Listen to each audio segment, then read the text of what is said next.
질문은 최선을 다했는가입니다. 최선을 다했는가? 목사님, 최선을 다한다는 것은 무슨 얘기입니까? 공부 열심히 하라는 얘기입니까? 공부도 하나의 열심히 될 수 있을 거예요. 최선이라는 것은 결국에서는 내가 후회가 없도록 만드는 그러한 삶을 이야기하는 겁니다.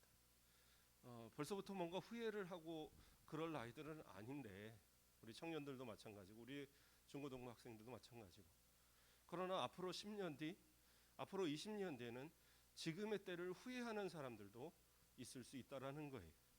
그 후회라는 건 뭐냐? 내가 뭔가를 하고자 했던 어떤 것들을 내가 최선을 다하지 못했기 때문에 이루지 못했을 때 그것을 후회하는 거거든요. 그렇지 않겠어요? 그러니까 공부에서도 마찬가지예요. 저는 우리 학생들이나 이렇게 공부하는 학생들한테 항상 하는 얘기가 뭐냐? 후회하지 않을 만큼 하라는 거예요. 후회하지 않을 만큼. 내가 목표를 만약에 서울대를 정했다. 그럼 서울대 갈 만큼 공부를 해야 되는 거예요. 그렇죠? 내가 순천대를 정했다. 그럼 순천대 갈 만큼 공부해야 되는 거예요. 그리고 그 최선을 다하는 것에 있어서는 후회하지 말아야 돼요. 그런데 나는 저쪽 제주도에 있는 대학을 갈 만한 실력인데 그만큼 노력했으면서 항상 생각으로는 난 서울대를 가야 돼. 그렇게 마음을 갖는다. 그럼 앞으로 10년이 흘렀을 때에 내가 그것을 이루지 못하면, 그렇죠? 10년까지도 아니죠. 우리 중고등부 학생들은 이제 몇 년 뒤잖아요, 바로. 이젠 전 중1인데요. 중1이래 봐야 6년만 지나면은 대학을 가야 돼요. 그러면 그때 가서 후회하는 사람들이 속출한단 말이에요. 또 마찬가지로 우리 지금 청년들, 내가 그때 노력했으면 좋았는데, 그때 내가 무엇을 선택했으면 좋았는데, 그때 내가 어떤 길을 갔으면 좋았는데 하는 그러한 후회들을 하는 경우들도 많이 있을 거예요. 더 나아가서는 우리 선생님들도 마찬가지죠. 남들이 보기에는 그 정도면 선생님 잘 괜찮으신 거잖아요. 저는 그 정도만 되면 소원이 없겠네요 라고 말할 그런 위치에 있어도 이것이 내가 원하던 것이 아니라고 한다면 또 한편으로는 후회를 하게 되는 거예요. 그러니까 후회를 하는 것으로 그냥 끝나면 그 인생은 계속 후회만 하게 되는 거죠. 더 나아가서는 후회가 뭘로 바뀌냐면 원망으로 바뀌어요. 그때 누구 때문에 내가 이러한 것들을 하지 못했다, 이런 생각을 하거든요. 내 부모가 나에게 어떤 재정적인 지원을 해주지 못했기 때문에, 남들처럼 좋은 학원을 보내주지 못했기 때문에, 좋은 어떤 그런 배경을 나에게 만들어주지 못했기 때문에 내가 이렇게 지금의 모습이다. 때로는 그때 나를 가르쳤던 학교의 선생님이 그때 나를 조금만 사랑스럽게 안아주셨으면 내가 좀 더 공부를 열심히 했을 텐데, 너무 그 선생님이 싫어서 나는 그 공부를 하지 않았다. 이런 생각들을 하면서 그 상대방을 원망하게 될 거예요. 심지어는 그때 그 친구가 나를 꼬셔서 놀러 다니지만 않았다고 해도 나는 정말 지금보다는 좀 더 나은 모습이 되었을 텐데, 이러는 또 후회를 했을지도 모릅니다. 그러한 후회가 또 원망이 되는 거고, 그러한 어떤 모습들이 대부분의 사람들의 모습으로 나타나고 있다는 거예요. 그러니까 아직은 우리 중1 학생들은 잘 모를 거예요. 아니, 중3들도 잘 모를 거야. 고1도 잘 몰라. 그러한 고3이 되면 벌써 이제 그 중압감이 오죠. 내가 그때 수학을 내가 한 2년만 먼저 준비를 했어도, 영어를 내가 한 3년만 먼저 준비를 했어도 지금의 내가 이렇게 막막하지는 않을 텐데, 이런 생각을 할 것이고, 우리 청년들 같으면 어떻게 하겠어요? 청년들은 지금 아마 내가 지금 살아온 가운데 이제 뭔가를 꿈을 꾸고 싶어도 선택하기가 너무 힘든, 뭔가 해놓은 게 없으니까 또 선택하기 힘든 그런 막막함이 올 때도 있어요. 그렇다고 한다면 이것을 그냥 후회만 하고 지낼 것이냐라는 부분이, 지금 후회를 하는 것으로 끝나면 앞으로 10년 뒤도 후회할 것이고, 20년 뒤도 후회할 것이고, 30년 뒤도 후회할 것이고, 심지어는 어떤 분들은 나이가 들어서 70이 되고 80이 됐는데도 자신의 돌아가신 부모님을 원망하는 분도 있어요. 내가 그때 우리 부모가 나를 학교만 보내줬어도 내가 지금의 이런 모습은 되지 않았는데, 그때 오빠하고 나를 차별만 하지 않았어도 내가 지금의 모습은 되지 않았는데, 이러면서 부모를 원망하는, 자신이 이미 할머니 할아버지가 됐는데도 원망과 후회만을 하면서 살아가는 그런 분들도 많이 있다는 거예요. 그러면 이것이 누구의 잘못입니까? 누가 누구의 문제입니까? 사실은 그래요. 어떤 배경을 갖고 그 밀어주는 그런 어떤 환경을 가지고 그래서 출발을 더 잘 되는 일명 그 금수저를 가지고 출발하는 사람이 더 유리할 수는 있어요. 그러나 나는 아무것도 가지 않은 흙수저라고 해서 나는 부족하고 나는 안 될 거냐? 그렇지 않아요. 우린 누가 계셔요? 하나님 아버지가 계시잖아요. 세상 어느 누구도 비교할 수 없는 가장 크신 힘과 큰 재력과, 그렇죠? 또 우리 어떤 사람도 될 수 없는 그 가장 큰 백그라운드가 되시는 분이 누구냐? 우리 하나님 아버지라는 거예요. 그 하나님을 나의 아버지로 고백하는 우리들이라고 한다면 누구를 향해서 원망하거나 또는 지금의 삶에 후회할 이유가 없어요. 왜? 지금부터 시작하면 되는 거예요. 성경에서 가장 어떤 자신의 삶 또 누군가를 원망할 수 있는 사람이 누구냐? 얼마 전에 설교에서도 한번 얘기했었지만 저는 요셉이라는 사람이 그랬을 것 같아요. 그냥 그가 후회하고 원망만을 한다라고 생각을 해보면, 자, 형들한테 미움을 사서 노예로 팔렸습니다. 그러면 그때 후회할 거야. 아이고 내가 그때 꿈에 대해서 나만 알고 있지 형들한테 얘기하지 않았더라면 미움을 받지 않았을 텐데, 그때 형들이 나를 팔아넘겼다, 그렇게 팔아넘긴 형들 미워 죽겠다, 원망할 수도 있고 후회할 수도 있을 거예요. 또 노예로 팔려가서도 마찬가지예요. 그 가정 총무로서 전체를 막 이렇게 잘 간다가서 야 이제 살만하다라고 할 때쯤에 그 보디발 장군의 아내가 자신을 유혹하는데 그거를 딱 거부했어요. 그것 때문에 억울하게 누명을 쓰고 감옥에 갔어요. 그때 내가 대충 좀 타협하고 그리고 살았으면 괜찮았을 텐데, 이런 후회도 했을 수 있고, 또 때로는 그 자신을 모함한 그 보디발의 아내 이 나쁜 아줌마 하고 원망할 수도 있고, 또 자신을 믿어두지 못한 보디발 장군 그 사람을 또 미워할 수도 있을 거예요. 그러한 어떤 미움과 원망과 그런 후회가 이렇게 충분하게 있을 만한 그의 모습이지만, 그러나 성경은 어디에도 요셉이 후회하거나 원망했다는 이야기가 단 하나도 나오지 않습니다. 아니 분명히 그 사람은 후회할 만하고 원망할 만한데 성경은 그냥 전체를 축약해서 쓰다 보니까 그런 내용은 다 삭제시키고 그렇게 한 거 아닙니까? 그렇게 생각할 수 있어요. 그러나 그렇지 않다는 증거를 성경에서는 이야기하고 있습니다. 첫째는 무엇이 증거냐? 그가 성경에 보면 그 노예로 일을 할 때, 그 보디발 장군의 집에서 일할 때, 그리고 그 감옥에서 그 죄수로 있을 때, 그때의 그를 성경은 뭐라고 그러냐면 형통한 자라고 이야기합니다. 형통했다라고 얘기하고 있어요. 그러니까 형통이라는 건 뭐냐? 하나님이 함께 하심으로 인해서 그의 삶이 막힘이 없이 잘 나가게 된다라는 거예요. 자, 그 형통이라는 것이 우리가 생각할 때는 아니 노예가 되는 게 무슨 형통이에요? 죄수가 되는 게 무슨 형통입니까? 라고 말할 수 있어요. 그러나 그 가운데서라도 하나님이 함께 하시면 그 사람은 형통한다라는 거예요. 왜? 지금이 문제가 아니라 지금을 기반으로 더 큰 무엇인가로 나아갈 수 있는 분명한 길이 주어지기 때문이에요.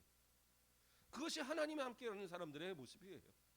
우리 중고등부 학생들, 청년들 한번 생각해 보세요. 내 삶이 형통한가? 아니 저는 형통 안 한 것 같은데요. 그 말은 뭐냐? 하나님이 나와 함께 하시지 않는 것 같은데요. 이 말과 똑같은 말입니다. 하나님이 나와 함께 하심을 믿는다고 한다면 나는 형통한 사람이에요. 왜요? 지금의 막힌 담, 지금의 좁은 길, 지금의 뭔가 내 마음대로 되지 않는 이런 상황이 결코 이것으로 끝이 아니거든요. 하나님이 함께 하시기 때문에 지금보다는 10년 뒤, 지금보다는 20년 뒤, 지금보다는 30년 뒤를 분명히 꿈꿀 수 있는 그러한 모습이 바로 우리의 모습들이라는 거예요. 그래서 그 형통이라는 말을 통해서 이 요셉은 원망이나 혹은 후회로 그 삶을 허비하는 삶을 살았지 않았다는 것을 분명하게 보여주고 있어요. 두 번째는 뭐냐? 그래요. 원망하지 않았다라는 것. 그래도 형들을 원망하지 않았겠습니까? 그래도 형들을 미워하지 않았겠습니까? 그런데요, 어느 때 그 증거가 나타나냐면 고센 땅으로 야곱과 함께 그 가족들이 다 이주를 했어요. 그 이주한 때가 야곱의 130세 때입니다. 그리고 야곱이 죽은 때가 147세예요. 그럼 몇 년을 살았어요? 고센에서 17년을 살고 야곱이 죽었어요. 근데 야곱이 죽었을 때에 형들이 어떤 생각을 했느냐면, 우리 아버지가 살아계실 동안은 요셉이 우리에게 복수를 안 하지 않았지만 아버지가 돌아가시고 났으니까 이제는 우리를 향하여 복수할 것이다. 그것이 너무 두려웠어요. 그래서 어떻게 했느냐, 요셉을 찾아가서 요셉이요, 아버지가 그 우리에게 유언했던 걸 기억하십시오. 절대 우리에게 복수하지 말라고 유언하지 않았습니까? 혹시라도 마음에 있는 거 있으면 우리를 용서해 주세요. 그 동생을 향하여 우리는 당신을 주로 섬기겠습니다, 이러고 있는 거예요. 제발 살려만 달라고. 그랬을 때에 요셉이 뭐라 그러냐면 막 눈물을 흘려요. 눈물을 흘리면서 하는 말이, 나는 여러분을 미워하지 않습니다. 하나님이 여러분을 구원하기 위해서 저를 먼저 이 애굽으로 보낸 것뿐입니다. 그렇기 때문에 저는 여러분과 여러분의 자녀들을 제가 길러드리겠습니다. 그렇게 얘기를 해요. 그러면서 눈물을 흘려요. 어떤 사람은 그래요. 눈물을 흘리는 게 형들이 잘못했다고 하니까 그 마음이 녹아져서 그래, 그럴 수도 있을 거예요, 어느 부분은. 그러나 요셉은 분명하게 얘기를 합니다. 그가 눈물을 흘렸던 것은 그 17년 동안을 자기를 못 믿고 언제 제가 나한테 복수할까, 이런 마음을 동안을 그 애굽에서 먹고 살면서 요셉이 주는 그 양식과 요셉이 만들어주는 그 일터에서 일하고 요셉이 다 보호해주는 그 가운데 살아가면서 요셉이 언제 나를 복수할까, 언제나 나한테 나를 이렇게 회방할까, 이런 말로, 이런 생각으로 그에게 가득했기 때문에, 그러한 모습 때문에 얼마나 가슴 아프며 얼마나 힘들게 지냈을까 하는 그러한 모습 때문에 요셉은 가슴 아파 눈물을 흘렸던 거예요. 자신을 믿지 못하는 형들. 그러나 그가 분명하게 얘기하는 건 뭐예요? 하나님께서 여러분들을 위해서, 나를 위해서 먼저 이 애굽에 보내셨던 거지, 여러분이 나를 팔거나 여러분이 나를 그렇게 적대해서 이렇게 된 건 아닙니다라고 분명하게 이야기하는 거예요. 요셉은 후회하지 않았어요. 원망하지 않았어요. 그리고 애굽의 총리까지 됐습니다. 또 어떤 분들은 얘기할 거예요. 애굽의 총리가 됐으니까 저 같아도 뭐 국무총리 되고 저 같아도 뭐 장관 되면은 다 용서할 수 있습니다, 이럴 수 있을지 몰라요. 그러나 그것만 갖고 되는 게 아니에요. 생각을 해보세요. 내가 힘이 있으면, 내가 권력이 있으면 나에게 함부로 했던 사람들 복수할 만하죠. 그 어떤 사람은 옛날에 죄졌으니까 그거 다 들춰내갖고 그 사람 감옥 보내. 충분히 그럴 수 있는 능력이 있잖아요. 여러분 같은 그런 힘이 있으면 안 하겠어요? 자신의 어떻게 보면 어린 시절을 그렇게 다 힘들고 고생스럽게 그 죄수까지 되는, 감옥까지 들어가는 그 상황을 만들었는데, 그러나 요셉은 그러지 않았습니다. 그 애굽의 총리가 되기까지 그는 후회하거나 원망하지 않았기 때문에 어떻게 했느냐, 주어진 상황에서 최선을 다해서 그 자리까지 올라갔던 거예요. 그 자리까지 올라간 것이 그 어떤 원망이나 그런 어떤 그 복수심 때문이 아니라 정말 하나님의 은혜, 하나님이 나와 함께 하신다는, 그리고 하나님이 10년 뒤, 20년 뒤, 30년 뒤에 언젠가는 하나님께서 주시는 복 가운데 분명하게 나를 귀하게 쓰실 때가 있다라는 그런 믿음이 있었기 때문에 그가 보디발 장군에 있을 때에도 최선을 다하여 그 일에 헌신을 다했고, 그가 감옥에 있을 때도 감옥의 간수가 재무 모든 그 사무의 일을 다 맡길 정도로 그렇게 최선을 다해서 그 삶을 살았어요. 결국엔 그 모든 것이 바탕이 돼서 이 애굽의 총리가 되어서 그 왕이 자신이 왕이라는 것 외에는 그 모든 것을 다 이 요셉에게 맡길 정도로 그렇게 상당히 능력 있고 그렇게 나라를 잘 이끌어가는 그러한 인물이 되었단 말이에요. 그러니까 그가 만약에 그냥 후회하고 그냥 원망하고 그러고만 그 시간들을 보냈다고 한다면 총리가 될 수도 없고, 총리가 돼서도 그냥 한 1년이나 하다 쫓겨날 만한 그런 모습이 될 거예요. 그러나 자신이 최선을 다했기 때문에 그 가정의 총무가 될 정도로 그 장군의 그 큰 살림을 감당해 받고 감옥 안에서 수많은 그 왕의 죄수들과 면담하고 그들의 일을 듣고 그 나라의 정세를 깨치움으로 인해서 그 총리가 되어서도 그 감옥에서 있던 죄수가 총리가 되었음에도 불구하고 나라를 온전히 잘 이끌 수 있는 그런 총리 역할을 감당했단 말이에요. 그러니까 여러분도 마찬가지예요. 후회할 만한 또는 원망할 만한 그러한 일을 10년 뒤에 만들지 말고 지금의 주신 은혜, 지금의 주신 내게 환경 속에서 최선을 다해서 나아가 보는 거예요. 최선을 다해서 헌신하고 최선을 다해 힘써서 나아가 보는 겁니다. 그렇게 함을 통해서 하나님의 주시는 은혜가, 그렇게 함을 통해서 하나님의 주시는 능력이 우리를 우리의 꿈꾸는 미래의 비전으로 나아가도록 만들게 된다는 거예요. 그렇기 때문에 여러분 늦었다고 생각하지 마세요. 아니 우리 중학교 1학년은 늦을 필요도 없죠. 제가 초등학교 3학년 때 그때부터 영어만 했으면, 아니 그러지 않아도 돼. 지금부터 열심히 하면 돼. 우리 고1들 내가 그때 중학교 때 수학을 열심히 했으면, 아니야. 고1부터 어차피 다 다시 배워. 그냥 최선을 다해서 열심히 하면 돼. 고3들 이제 대학 가는데 무슨 소용이 있겠습니까? 그 있잖아, 우리에게는 재수가 있잖아. 뭐 걱정이에요. 그냥 남들이 하는 것보다 시간 좀 더 하면 돼. 우리 청년들도 마찬가지예요. 지금 뭐가 두려워요? 아니 인생에 있어서 앞으로 수십 년을 살아갈 것이고, 청년들 적어도 50년 60년 살아갈 건데, 그런데 그 인생에 있어서 몇 년 더 투자한다고 그래서 내 인생이 힘들어? 그럴 리 없어요. 지금은 투자할 수 있고 지금은 노력할 수 있는 시간이 분명히 있다라는 거예요. 그렇기 때문에 어떤 좌절의 순간, 지금 내가 넘어졌다고 그래서 그것으로 인해서 자포자기하지 말고, 그래서 오늘 본문에서도 뭐라고 그래요? 의인은 7번 넘어질지라도 다시 일어나려니와 뭐예요? 하나님이 함께 하시니까 일어나는 거예요. 그러나 악인은 어떻게 해요? 재앙으로 말만 넘어져요. 그냥 넘어지면 그걸로 끝나는 거예요. 그러나 우리 믿는 자들은 어떻게 해요? 하나님의 주신 능력, 하나님의 주신 힘 가지고 다시 일어설 수 있어요. 꿈을 꿔보시고 비전을 가져보시고 그리고 나아가는 거예요. 그 길이 아무리 험해도 지금 내가 다시 할 수 있다라는 확신이 있으면 믿음으로 가보는 거예요. 그게 왜 두렵겠어요? 제가 맨날 제 친구들만 얘기만 하니까 우리 아들들이 그러더라고요. 아빠 친구 얘기 말고 딴 얘기는 없어? 뭐 이러더라고요. 얼마 전에 한 2달 전인가요? 그때 한 3달 좀 된 것 같네요. 제 아버님 친구 목사님이, 아버님은 목사님이 아니셨어요. 근데 친구 목사님이 저를 찾아와셨었어요. 갑자기 찾아오셔갖고는 모세 어떻게 사나 궁금해서 왔어.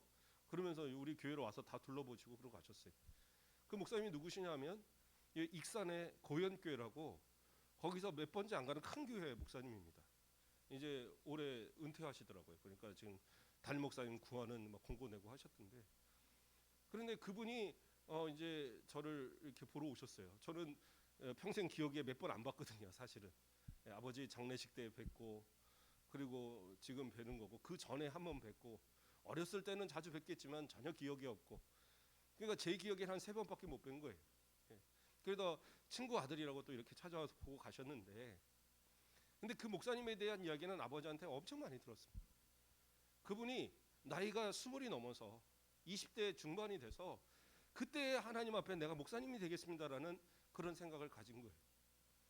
그런데 생각을 해보니까 목사님이 되려면 대학도 가고 해야 되는데 고등학교를 졸업을 못 하신 거예요. 그럼 어떻게 하겠어요? 고등학교를 과정을 공부를 해야 되잖아요. 지금이야 무슨 통신을 통해서 고등학교 과정을 할 수 있고, 지금이야 뭐 이렇게 나이 드신 분들이 다니는 그런 학교도 찾아보면 있지만 옛날엔 그런 게 없었어요. 어떻게 했어요? 옛날 고등학생들은 머리 빡빡 깎고 학교를 다녔어요. 시꺼먼 이 교복에다. 그런데 그 20대 중반의 나이에 머리를 깎고 고등학교를 들어가신 거예요. 그래서 고등학교를 마치고 신학교를 들어가시고, 그래서 목사님이 되셨어요. 그리고 또 노력하셔서 정말 어느 날 저희 아버지한테 찾아와서 그러시더래요. 내가 개척교회에서 교회를 이렇게 세웠는데 내가 어른 설교는 다 자신 있는데 아이들 설교는 내가 자신이 없다. 그러니까 네가 와서 나하고 같이 우리 교회를 세우면서 네가 우리 주일학교를 좀 맡아줬으면 좋겠다 그러시더라는 거예요. 저희 아버지가 얘기했대요. 내가 주일학교를 잘하는 건 자신 있지만 그러나 목사님이시니까 친구 자네가 정말 노력해서 한번 아이들 설교도 잘하는 그런 목사님이 돼봐 얘기했대요. 근데 놀라운 게 그 노예 무슨 행사가 있어서 주일학교 행사가 있어서 그 몇 년 뒤에 갔는데 거기다 주교 전체 아이들을 놓고 설교하고 율동을 가르치고 막 그런 모든 것들을 그 목사님이 하고 있더라는 거예요. 그리고 그 목사님이 나아가서는 어떻게 하면 부흥 강사로서 상당히 활동을 하시고 그리고 지금의 교회 담임이 되셔서 벌써 한 30년 가까이를 담임을 하고 계시는데 근데 그 교회를 익산에서 몇 번째 안 가는 교회로 키워놓으셨어요. 그 교회가 우리 교회보다 한 4년인가 먼저 지어진 교회더라고요. 먼저 생긴 교회. 100년에 넘는 역사를 갖고 있는 교회고 그 교회를 그렇게 만들어놓은 목사님으로 이렇게 섰어요. 그리고 지금 원로가 되셔서 이제 은퇴하시는 그 모습을 보게 됩니다. 만약에 그 20대 중반에 나는 고등학교도 못 나왔고 나는 아마 안 돼. 나는 목사님이 될 수 있는 그런 환경이 안 돼라고 본인이 포기했다고 한다면 그냥 후회로만 남아 있었다고 한다면 10년, 20년, 30년이 지나고 지금의 이 나이가 되었을 때 그때 내가 고등학교라도 다시 들어갈 걸 이런 후회를 했을 거란 말이에요. 그러나 어떻게 해요? 과감하게 그때 다시 시작한 그 3년을 투자하고 그리고 시작한 신학의 모습이 지금으로서는 지역에서 상당히 존경받는 그러한 모습으로서 은퇴를 하는 그런 모습, 그런 목사님이 되셨더라는 거예요. 참 존경스러운 목사님이고 저도 그러한 목사님이 돼야 되겠다. 또 앞으로의 또 꿈을 가져봅니다. 여러분들의 모습 속에서 앞으로 10년 뒤, 20년 뒤, 30년 뒤 여러분은 무엇을 생각하고 무엇을 꿈꾸고 무엇을 이루어 놓은 그런 모습이 되어 있을까요? 그때 가서 후회하면서 내가 그때 청년의 때에 내가 그때 중고등부 학생 때에 내가 그때 이 선택을 잘했으면 그때 조금만 더 노력했으면 그때 더 최선을 다했으면 지금의 모습은 되지 않았을 텐데 하고 후회를 하고 있을까요? 아니면 또 그 어떤 사람들을 원망하고 있을까요? 아니면 그때 목사님 말씀을 듣고 설교를 듣고 하나님이 나와 함께 하신다는 사실을 믿고 나의 아버지심을 믿고 하나님을 의지해서 내가 최선을 다해서 1년을 투자하고 2년을 투자하고 3년을 투자했더니 지금의 모습이 되었더라. 충분히 고백할 수 있는 그런 모습이 여러분 되지 않을까요? 여러분 스스로의 모습 속에서 후회 없는 그런 모습을 좀 만들어갔으면 좋겠어요. 만일 좀 늦었다라고 여겨지는 그런 마음이 든다면 그때 목사님 찾아오세요. 목사님 제가 늦었을까요? 그러면 내가 뭐라 그러겠어? 이미 늦었어 이럴까요? 그러지 않아요. 하나님 앞에서 어떤 모습으로 살아가든지 여러분을 위해서 지원할 것이고 기도할 것이고 함께 길을 찾을 것이고 그게 목회자의 또한 모습일 것 같아요. 우리 청년들도 찾아오세요. 우리 혜수 우리 자매도 찾아와서 목사님 기도해 주세요. 제가 이런 꿈을 갖습니다. 우리 지혜 자매도 찾아와서 목사님 저는 이런 꿈을 가졌고 있어요. 목사님 기도해 주세요. 기도할 수 있잖아요. 그러한 함께 꿈을 공유하고 그리고 저도 여러분들이 10년 뒤 20년 뒤를 살아가는 모습을 기대한다면 전 참 기쁠 것 같아요. 예전에 있던 교회 같은 경우에는 막 중고등부 학생들이 목사님 기도해 주세요 하고 찾아가요. 담임 목사님 찾아가고 저도 찾아와서 제가 가르치는 아이도 아닌데 목사님 저 위해서 기도해 주세요. 머리 푹 숙여요. 왜? 목사님 오늘 저 시험 보는데요. 시험 잘 봐야 되겠어요. 도와주세요. 목사님 뭐라고 그래요? 그냥 기도해 주는 거야. 그래도 그러한 마음을 가지고 10년 뒤 20년 뒤를 살아가는 그 모습들. 얼마 전에 며칠 전에도 제가 가르쳤던 제자가 전화가 왔더라고요. 목사님 저 결혼 날짜 잡았습니다. 저 와서 기도해 주세요. 그날. 그러면서 그 얘기 하더라고요. 그래 내가 가서 기도해 주지. 담임 목사님이 어차피 주례는 하시겠지만 그 아이의 평생에 있어서 목사님이 중고등부 때 설교해 주셨던 11조 생활하고 최선을 다하라는 그 모습 때문에 지금 저는 후회 없이 살아갑니다. 날마다 저한테 고백하는 이야기. 여러분들 함께 그러한 마음으로 좀 살아가시죠. 예. 그리고 우리 선생님들도 마찬가지입니다. 지금 늦지 않았습니다.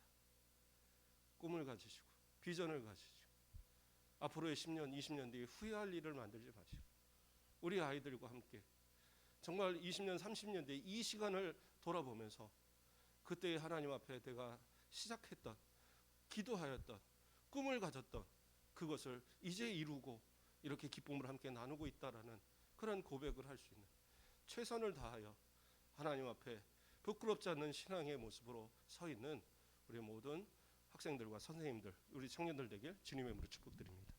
기도하겠습니다. 사랑의 하나님, 감사를 드립니다. 우리 사랑하는 청년들, 우리 중고등부 학생들, 우리 선생님들, 오늘도 하나님 앞에 감사로 예배드리며 말씀을 통하여 도전받게 하심을 감사를 드립니다.